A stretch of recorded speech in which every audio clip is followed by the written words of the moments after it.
Бүгүнкү күндө алдамчылыктын көптөгөн түрлөрү бар. Мисалы мен кебетемди момундай кылып өзгөртүп койсо болот. Же болбосо мындай кылып да өзгөртүп койсо болот. Ал эми мен кебетем мындай. Ошондуктан видеолорго, сүрөттөргө ишене бербеш керек. Аны текшериш керек. Бул жасалма интеллект менен жасалганбы? Же чындыгы эле ошо бул адамбы деп.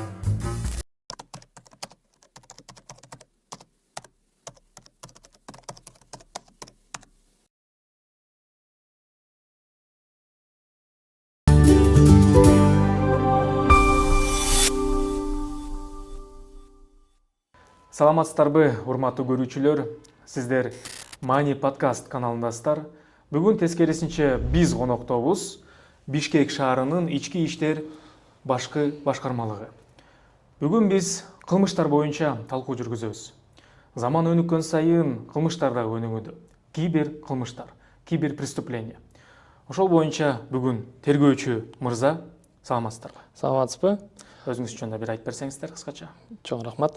Саламатсыздарбы көрүүчүлөр. Мен Бишкек шаарынын башкы башкармалыгынын тергөө кызматынын тергөөчүсү, милициянын капитаны Бекбосонов Урмат Талайбекович. Ошо өзүм ушул азыркы учурда кибер кылмыштарын тергеп иш алып барып жатам. Өткөндө бир опер кызматкер айтып калды. Заман өнүккөн сайын кылмыштар дагы өзгөрүлүп, ушул милициянын ичинде дагы ушул структураларды өзгөрүлүп барат деп. Мисалы мурун көбүнчө камера жок кезде, криптовалюталар жок кезде көчөдөн бирөөнү тономой, самамай болсо, бүгүн алар азайып, тескерисинче ушул виртуальный акчалар менен алдагандар көбөйүп атат. Ошол себептен биз дагы ошого атайын тергөөчүлөрдү, атайын бөлүмдөрдү түзүп жатабыз деп. Ошол туурабы жана ошол боюнча да бир маалымат берсеңиз. Чоң рахмат. Ооба, ал туура. Анткени бизден дагы азыр Бишкек шаарынын аймагында опер кызматкерлеринде кибер отдел бар, өзүнчө кибер отдел болуп иш алып барып келатышат. Жана ошондой эле тергөө кызматынан дагы бир нече тергөөчүлөр бөлүнүп, именно ушул кибер мошенничество, кибер преступность боюнча иш алып барабыз. Ошондой эле биздин райондорубузда дагы бирден экиден болбосо бир 5ке чейин тергөөчүлөр бөлүнүп, атайын иштин оордугуна жараша жана көптүгүнө жараша бөлүнүп иш алып барылып жатышат да. Ошондой эле сиз айткандай азыркы учурда интернет аркылуу кылмыш кылуу көбөйүп жатат, өсүп жатат. Анткени азыркы учурда интернет телекоммуникациясы дагы өнүгүп жаткандыктан жана ошондой эле искусственный интеллект өнүгүп жаткандыктан азыркы учурда адамдар алыстан алдоо жана алыстан с использованием искусственного интеллекта деп айтсам болот, ошо кылмыш кылып жатышат да. Ошо кылмыштын өсүшү именно ушул сферада азыркы учурда байкалып жатат.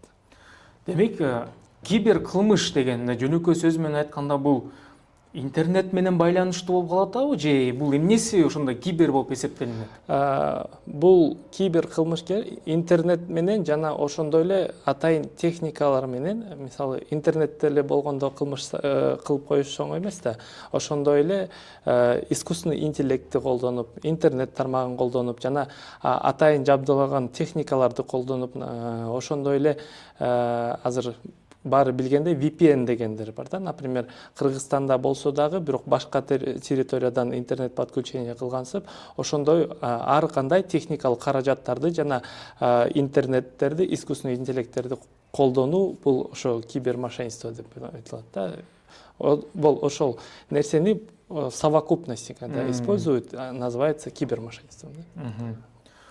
Бүгүнкү күндө азыр интернеттерде да көп жазылып жатат. Ал жөнүндө маалыматтар көп. Дропперство деген мына жөнөкөй сөз менен дропперство деп көп биздин жаштарыбыз кармалууда.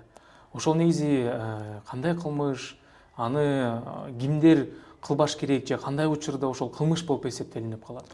Азыркы учурда ошо жаңы сөз, бул дропперство деген, бул 2-3 жыл мурда эч ким мындайды билген эмес. Азыркы учурда өтө актуалдуу болуп атат бул тема.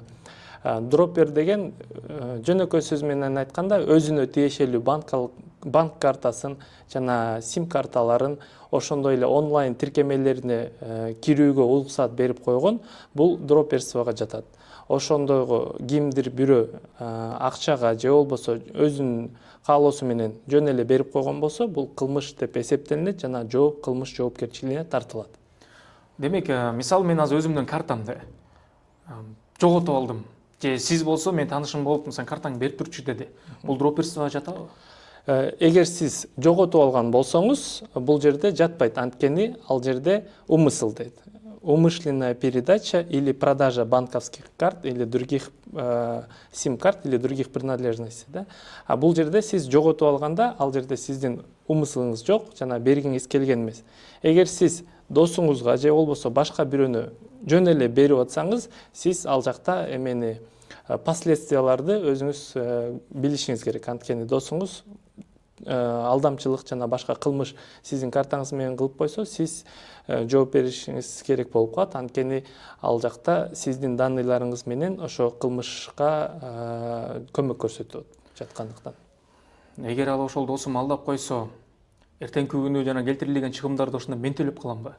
Азыркы учурда ошол жак менен иштелип жатат жана чыгымды төлөө боюнча өзү мошенниктер төлөшү керек. Бирок сиздер совершать эткен үчүн сиздер дагы ошо чыгымды төлөшүүгө кандайдыр бир жоопкерчилигиңиз бар болуп калат. Ооба. Эгер мен мисалы жоготуп алсам, мен кандай иш аракеттерди кылышым керек эртеңки күнү дроперствого бир аралашып калбаш үчүн? Сиз жоготуп алсаңыз же башка бирөөнү берип койсоңуз, башка бирөө онлайн взлом деген да болот да азыр. Башка бирөө сиздин эмеңизди, картаңызды взломать этип алды деп күмөн санасаңыз, сиз дароо банк системасына чалып, же болбосо онлайн тиркемеси аркылуу заблокировать этип, ошол боюнча арызыңыз менен кайрылып, ушундай болуп кетти деп өзүңүздүн жоопкерчилигиңизден кетишиңиз керек. Алдын ала мен банкка бир жазып кайрылып коюшум керек. Кайрылып, ошо блокировка кылып коюшсун деп суранып коюш керек. Ошол дроперствого мындай алдын ала бир кандайдыр бир иш аракеттер жүргүзүлүп жатабы күрөшүүгө?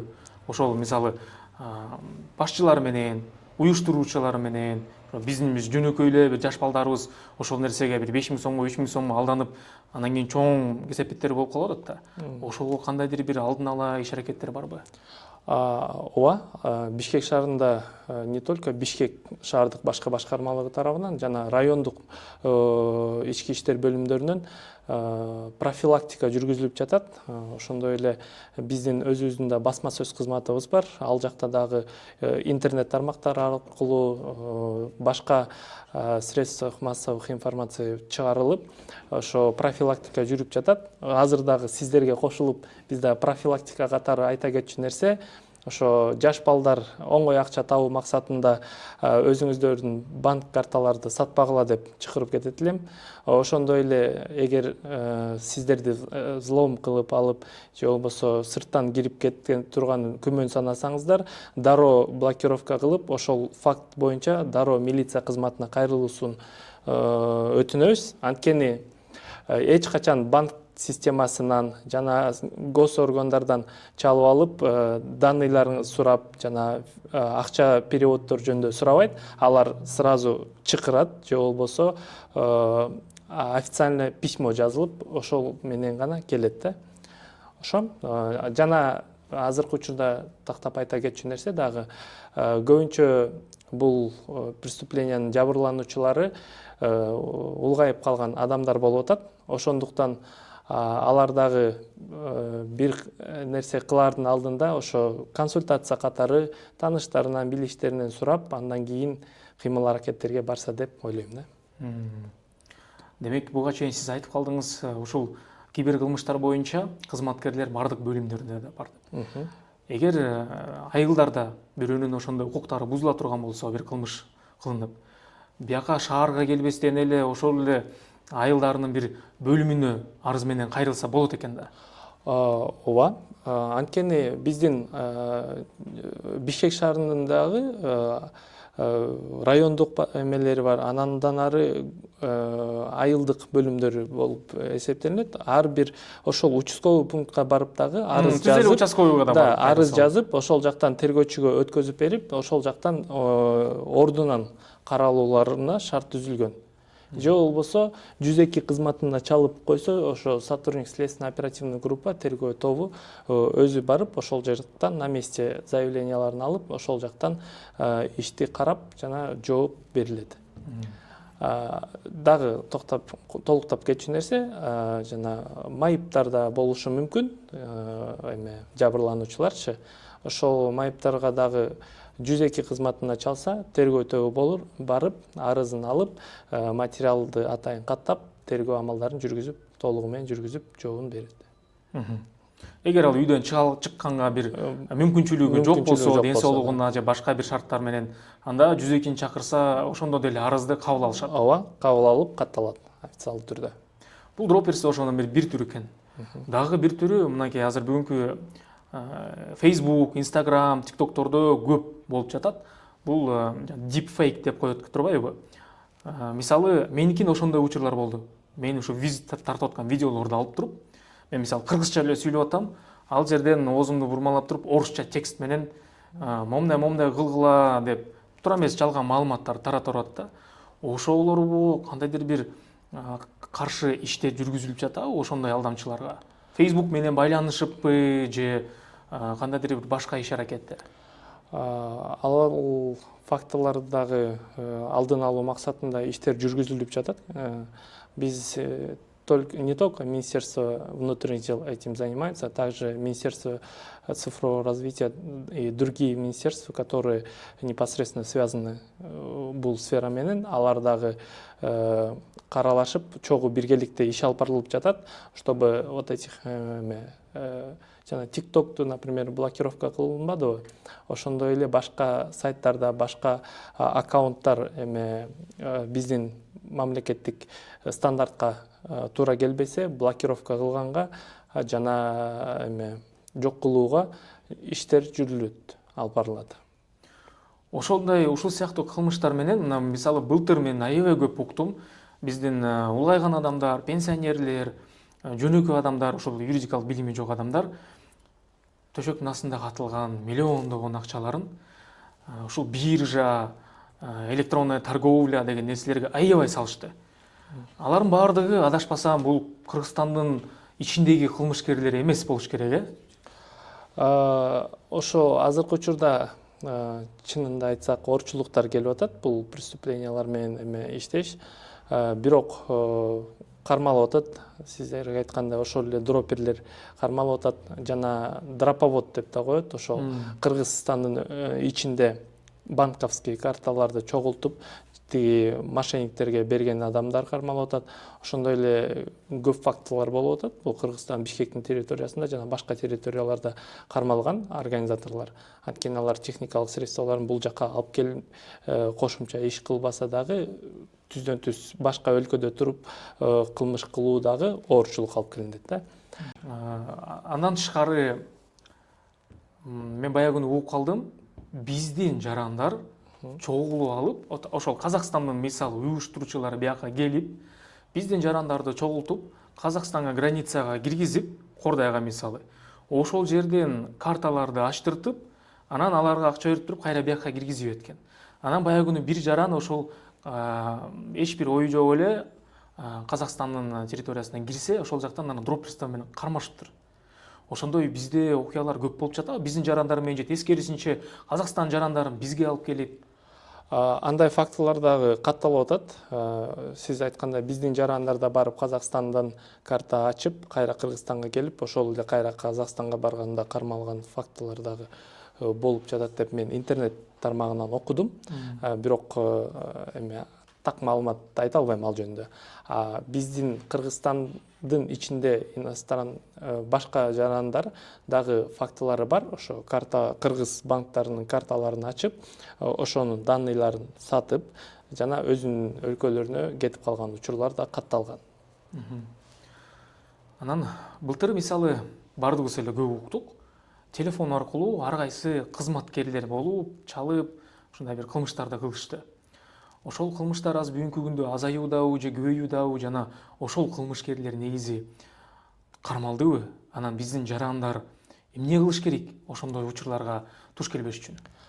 азыркы учурда ар кандай системалар болуп атат, ар кандай способдор менен совершают такие преступления.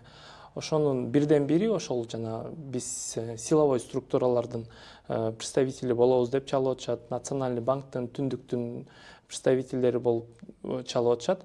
Ал жарандар эми бүт бардыгы жөнүндө айта албайм, но кармалган фактылары бар, дагы ачылбай турганда фактылар туруп жатат. Ошондой нерсеге барбаш үчүн жарандарга айта кетчү нерсе бул деген эч качан силовой структуралардан биз чалып алып акча котор деп, акчаны бериш керек деп эч качан айтпайбыз, анткени биз өзүбүз бул жака чакырабыз. Ошондой эле Түндүк тиркемесинен жана Улуттук банктын кызматкерлери эч качан чалбайт. Алар болсо официалдуу түрдө СМС жөнөтүлөт, жана ал жактан код сурап, жана башка данныйларыңызды айтып коюңуз деп, акчаңызды чечип башка счетко салыңыз деп эч качан онлайн түрүндө айтпайт. Ошон үчүн кыргыз жарандарга айта кетчү нерсе, эч качан ишенбеңиздер андай нерселерге. Эсли сиздер коркуп, күмөн санаган болсоңуздар, сотрудниктерге келип, кайрылып, консультация алып кетсеңиздер, бардык бөлүмдөрдө, бардык жерлерде бир күндүк нарядка турган адамдар бар. Алар консультация берип, түшүндүрүп, айтып коюшат да дайыма. Ушул жер кызыктуу болду. Демек, ар бир бөлүмдө мисалы жаран кандайдыр бир ушундай суроолор болуп жатса, мыйзам боюнча ушул кылмышка туш келип калбайын, же болбосо бирөө мени алдагантат же башка нерсе кылганат деп келип бир маалымат алса болобу? Жана кимден алса болот? Ошону бир кененирээк айтып берсе. Анткени биздин көп жарандар аны билбейт. Биздин участковый кызматкерлер ошол аймактык өзүнүн аймагында тейлеп, ошо аймагында болуп жаткан кылмыштарды эскертүү жана алдын алуу иштерин алып барышат. Участковый кызматкерлерине да ушундай суроолор менен кайрылса болот. Эгер башка суроолор менен кайрыла турган болсо, тергөө кызматына алып келип, ошондой ситуацияда арыз жазыш керекпи, эмне кылыш керек экенин билсе, тергөө кызматкерлери дагы түшүндүрүп, кандай юридикалык туура жагын көрсөтүп, айтып берип, дайыма бул биздин милдетибиз, адамдарга жардам берип, көмөк көрсөтүш. Дайыма кызматкерлер дайым даяр жана айтып беришет да. Кайрадан дроперство боюнча тилекке каршы ошол биздин жаш жарандарыбыз көп болду, ошол боюнча кармалгандан. Анан аларга сиздердин бир кеңешиңиз барбы? Алар эмне кылыш керек? Ошол жоопкерчилик, мисалы кылынды, ошол нерсе болду, андан ары ошол кармалган адам же жардам бериш керекпи, же кандай кылыш керек, жоопкерчилигин мындай бир мыйзам чегинде жеңилдеткенге. Анткени ал ошол нерсени түшүнгөн эмес, ал бирөөнү мисалы сабаган эмес, бирок ошол эле учурда кылмышка кабыл болду, кылмыш кылды. Эмне кылыш керек ал ошондон жеңилдетиш үчүн? Биринчиден айта кетчү нерсем, эч качан оңой акча болбойт. Жана интернет аркылуу эч кимге тааныбаган адамдар жөн эле адамга $100, $1000 бербейт. Конечно, алардын өзүнүн ичинде кара санаттык ою бар. Ошондой эле, эгер ошондой ситуацияга попадать этип калса адамдар, дроперлер, так сказать, биринчиден ошо статьянын эгер өтө оор эмес болсо, эгерде киши биринчи жолу кылмыш кылып аткан болсо, ошол кылмышты жана тергөөгө жардам берсе, анын үстүнөн иш кыскарылат деп жазылып турат. Ошол примечаниясын окуп таанышып алышса болот. Ошондуктан алар өзүлөрү ошондой ситуацияга кабылып калса, эгер алардын карточкаларынан алдоо түрүндө акчалар өтүп кете турган болсо, алар өзүлөрү келип, өзүлөрү милиция кызматкерлерине кайрылып, ушундай кылмыш кылып койгонун билдирсе, аларга жеңилдетүүлөр болот, адайым, конечно. Тергөөгө жардам берип деп калбадыңызбы? Ошону кичине чечмелеп берип коесузбу? Кандай кылып жардам бериш керек ал? Тергөөгө жардам берип дегенде, кайсыл жол менен алар тиги адамдар менен байланышка чыкты, жана кимдер менен байланышка чыкты, ошолорду толук аты жөнүн жана кандай кыймыл аракеттерди кыл деген, кандай ссылкаларга, например, кандай тиркемелерге кет деген, кандай тиркемелерди көчүрүп, кайсыл полностью предоставление данных о происшествии, да, бизге ошол жөнүндө информацияны алып келип берсе, это биз менен макулдашуу жана көмөк көрсөтүү деп эсептелет.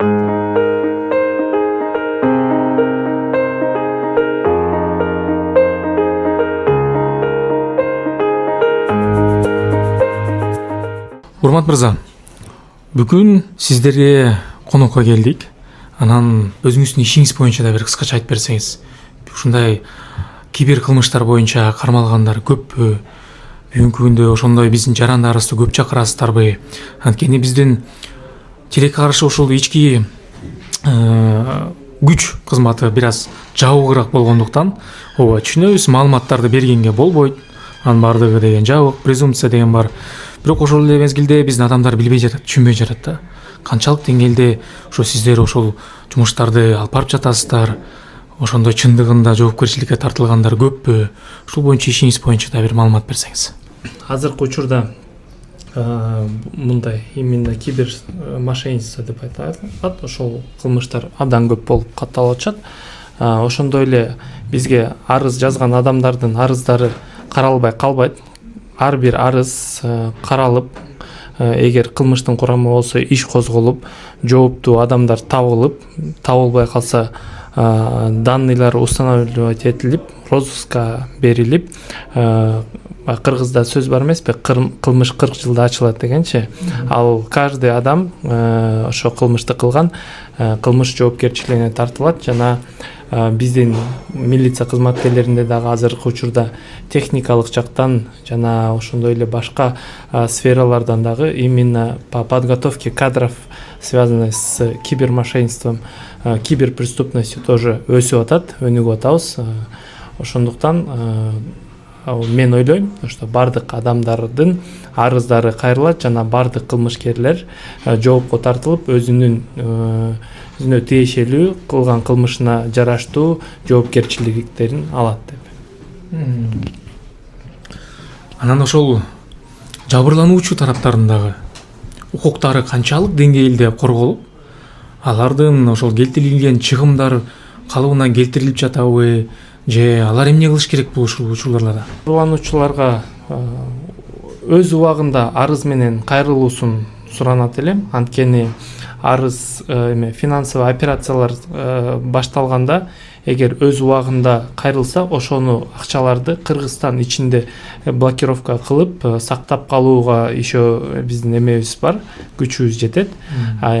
Бизде көбүнчөлөрү кайрылбай жүрүп келип кайрылып атышат.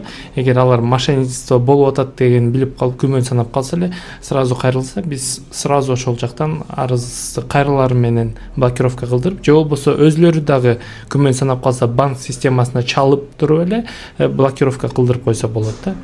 Ошондой эле сиз айтканда жабырлануучуларга акчалар төлөнүп жатабы деп атасыздар. Кээ бир кылмыш иштери менен төлөп бергендер болуп атат, кээ бир кылмыш иштери менен төлөй албаган адамдар да болуп атат. Бирок каждый адамдын хотя бы аз болсо дагы возмещениялар болуп жатат. Ушул дроперстводан тышкары дагы кандай кылмыштар кылынып жатат бүгүнкү күндө? Андан сырткары ошо дроповод деп айтып жаттым, жана айта кеттим эле. Ошондойлор адамдар көп болуп атат. Алар деген ортодо посреднические функции выполняют между мошенниками и жертвами. Алар дагы өзү так айта кеткен нерсе болсо, эгер Кыргызстандын ичинде жана карталарды сатпаган, сим карталарды активация кылып бербеген адамдар болбосо, бул кылмыштар кылынбайт эле. Биздин кыргыз кээ бир жарандарыбыз ошо оңой акча табыш максатында өзлөрүн сатып, карталарын жана сим карталарын сатып, кылмышка жол түзүп берип атат да. Ошондой эле кээ бир жарандар бар, алар өзлөрү атайын ошого барып, атайын башка кишилерди табып, аларды чакырып, үгүттөп, ошол нерсе кылууга бул жакта алдоо жолу менен дагы алып кеткендер болуп калып атат азыркы учурда. Ошондой адамдар мурда жана айта кеткендей эле, ар бир адам кармалып, көп адам азыркы учурда кармалып, аныкталып, жоопкерчиликке тартылып атат. Канча жаштан баштап тартылат мындай жоопкерчиликке? Кылмыш жаза кодексине караштуу 16 жаштан баштап кылмыштын субъектиси болуп эсептелинет. 16 жаштан баштап кылмыш жоопкерчилигине тартылып, как субъект преступления является. Анан тышкары интернет ушул веб-сайттар аркылуу балким кылмыштар да көп болуп жатса керек. Мисалы бир жолу мен түшүп болгом. Кыргыз почтанын сайтын жасап коюшуптур. Элдер ошол Кыргыз почтанын сайты экен деп эле киришет. Ал жерден мисалы мууну маяка жөнөтөсүздөр, биз болсо курьер катары алып барабыз. Сен бизге ошону төлөш үчүн өзүңөрдүн банкыңардын картанын коддорун жазышыңар керек депчи. Анан ошолор боюнча бир иштер жүргүзүлүп жатабы? Ал тарапта дагы бардык иштер, алдын алуу иштерин, профилактика иштери жүрүп жатышат. Жана ар дайым жүрөт. Ошол эле жана адамдар, жарандарга айта кетчү нерсе, кичине внимательныйраак болуп, кайсыл сайттарга кирип атканда кичине текшерип, жана көбүнчөсү интернет аркылуу азыр онлайн заказ берүүлөр көп болуп атпайбы. Если непроверенный сайты, то ал жактарга кирбей эле проверенный сайттар менен, официалдуу сайттар менен кирип карашса деп ойлойм да. Ошондой эле, например, официалдуу сайт деп эле ошо Google поисттен кайсыл официальный сайт деп жазса, ошол чыгат, жана ошол тиркемеси аркылуу кирсе болот да. Бирөөлөр жөнөтүлгөн тиркемелерге жана WhatsApp'тан жана ссылкалар чыгып кала берет, Telegram аркылуу ссылкалар, Instagram'да ссылкалар чыгып кала берет. Ошолор тарапка көп кирбөөнү чыгарат элем. Демек адамдар ошону алдын ала сактаныш үчүн текшериш керек экен да ошол сайтты. Анда чындыгы ошол оригинал сайтпы же бирөөлөр жасап койгонбу? Эгер күмөн санаган боло турган болсок, то текшериш керек. Например, түндүк тиркемесинин дагы сайттарын эме башкача кылып жасап койгондор болот да. Биз өзүбүз визуально аны аныкташ оор да. Ошон үчүн басканда, эгер башка жакка өткөзүп кете турган болсо, бул сайтка көп кирбей эле коюш керек да. Анткени көбүнчө жана ссылкалар 2-3 этап өткөзүп, андан кийин ошо эме доступ алып алат да. Өзүнүн банковский карталарды азыр биз ар кайсы жакка жазганда ошондо кирип атпайбы? Ошону колдонуп алдагандар барбы? Анан кантип сактаныш керек алардан? Андай фактылар дагы катталып атат. Ошол эле айта кетчи, жанагы Telegram тиркемеси аркылуу көп фактылар катталып жатат. Бул жакта кээ бирөө Telegram'дан кино көрөм деп, анан ал жакты басса платный сайт деп чыгып калып, ошо өзүнүн карточкаларын киргизип коюп атат. Өзү Telegram ал как мессенджер сүйлөшүүгө, чалууларга, ошондой эле кино көргөнгө рассчитан, но ал жактан сайт сатып алыш туура эмес деп ойлойм. Анткени ал жакта деген адамдар отурушат, адамдар регистрация болушат, и адамдар ошо өзүнүн жаман ою менен колдонуп коюшу да мүмкүн да. Ошон үчүн ошол жана кинонун кайсыл сайттарда, мисалы официалдуу киносериалдар, кинолор чыгарылган жана башка официалдуу сайттарды ошо Google тиркемеси аркылуу поиск кылып, ошонун сайтын табып, официалдуу түрдө сатып алуусу болот да. Бардыгыбыз билгендей, бизде бир атайын платформа бар. Кайсы бир буюмдарды алып сатат турган. Анан ошол платформалар аркылуу дагы көп ушундай шылуундар колдонушат. Сен бияка сат дейт, бияка алып кел, депозитиңди сал, квартира мисалы аренда бирөө снимать этем десе, депозитиңди салып кой, анан мен квартираны сага берем, болуп атырак депчи. Ошолор менен бир күрөшүүлөр болуп жатабы, жана биздин жарандар эмне кылыш керек андайларга туш келбеш үчүн? Күрөшүүлөр бардык сферада болуп жатат. Например, ар кандай мошеннический схемалар бар. Ал бизге уже известныйлар дагы, жана неизвестныйлар дагы. Ал бардык направленияда иш алып барылат да.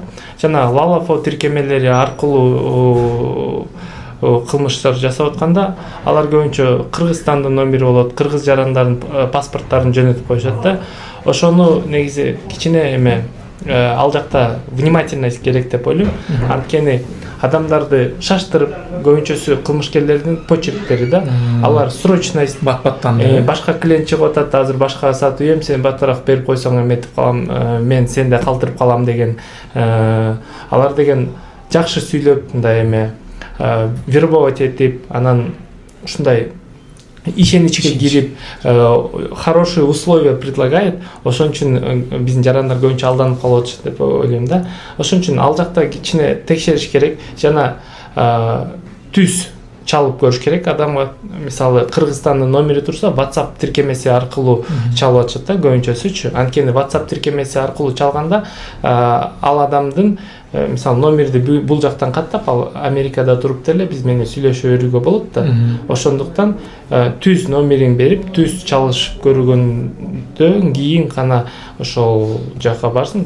Андан андай дагы жолго көп барбай эле, ошо көбүнчөсү жолугуп, көрүп, андан кийин ошо акчаларды берсе туура деп ойлойм да. Анткени ишенич ар кандай нерсе болуп кетет, ишенич ор. Мисалы шылуун адамдар өзүлөрү өзүнүн номерин дагы, өзүнүн данныйларын киргизип дагы акчасын бербей таштап кете бериши да мүмкүн да. Ошон үчүн көбүнчөсү сунуштай кетет элем, ошо адамды көрүп, билип, таанышып, данныйларын алып алып, анан гана финансовый расходторго, финансовый операциялар совершать этсе жакшы болмок деп.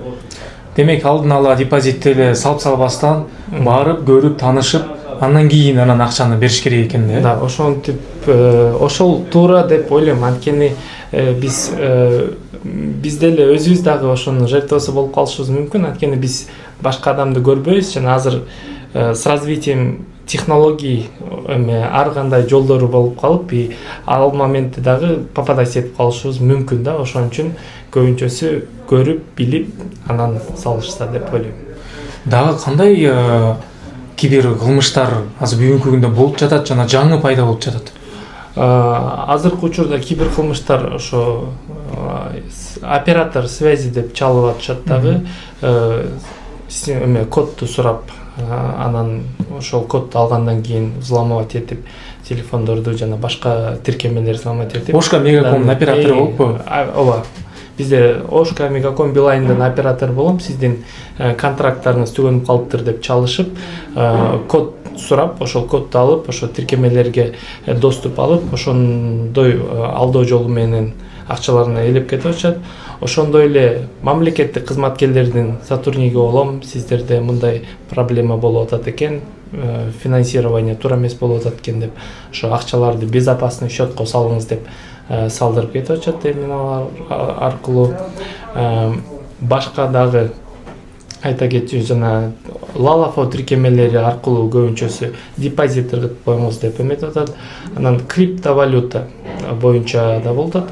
Обменга катары, мисалы, аны криптовалютаны акчалай алыш үчүн USDT-ни башка счетко которуп, анан акча берип, ошол жакта треугольник деп коет. Бул адам шылуун адам бул жакты дагы алдоо жолу менен экөөнү бири-бирине жолуктуруп, акчаны берип, электрондук акчаны өзү алгандан кийин экөөнү тең жок кылып, блокировка кылып жок болуп кетип атат. Ошондой системалар дагы кайталуунда, жана автоунааларды алып келип беребиз деп, ар кандай нерселерди чет өлкөдөн алып келип беребиз, предзаказ төлөңүздөр деп алдын ала акчасын пайызын алып алып, ошол бойдон да жок болуп кеткен. Ошондой бир нече дагы көптөгөн схемалар бар, аларды дагы көп да айта турган нерсе. Могу криптовалюта боюнча бир тактап коеюн. Анткени мен азыр көп угуп атам ошол нерсени. Азыркы могу треугольник деп калбадыңызбы? Ошол негизи платформалар бар. Элерди каттап жатышат. Ошол эле Binance мисалычы. Ошол мыйзамдуу. Мен мисалы кирип, ошол жерге мисалы жана трейдер катары кирип, элдерден бирөөдөн алып, сомун алып, анан бияка жана тезерлерде криптовалюталар сатып, ошентип иштегенге негизи мыйзам мага жол береби? Ал суроону министерство Минфиннадзор карайт, көзөмөлдөйт. Биздин задачабыз ошол адамдардын акчасынын схемаларын табып, жана ошол акчалар кайсыл жака кимдин атына түшкөнүн табуу да. Ал жана лицензия, ошондой эле макулдашуу, разрешительная система ал Финнадзордун эмесинде. Бирок ошолор аркылуу ушул схемадан жана треугольник кылып алдагандар да көп экен да. Алдагандар өтө көп болуп атат азыркы учурда, потому что азыр криптовалюта деп да көп адамдар ошол сферада кызмат кылып атышпайбы? Ошондуктан биз көбүнчөсү Финнадзорго запрос берип, ошол жак менен сотрудничать этип көп иштешебиз, ушул иштерди алып барганда. Түшүнүктүү. Урмат мырзайым, сизге ыраазычылык билдиребиз. Чындыгында жумушуңуздар оор, баардыгыбыз балким көрбөсөк дагы аябай чоң жумушту ушул милиция кызматкерлери да аткарып жатышат. Бүгүнкү күндө чындыгында ушул кибер кылмыштарга дагы кабыл болгондор көп. Сиздерге ийгилик каалайбыз, ишиңиз өнүгүп, биздин өлкөбүзгө, элибизге ушундай кызмат кылып жардам берип жүрүңүздөр. Сиздерге дагы чоң рахмат. Мен дагы ошо жарандарга кайрылып кетет элем. Бир нерсе кыла турган болсоңуздар, көп нерсени акылдашып, кептешип жана эгер сиздер билбесеңиздер сурап, андан кийин гана кайрылууңузду кылыңыздарды өтүнөм. Ошондой эле эч качан милиция кызматкерлери, башка кызматкерлер, мамлекеттик банктик кызматкерлер сиздерге эч качан чалбайт. Чалса дагы ал шылуундар деп билиңиздер.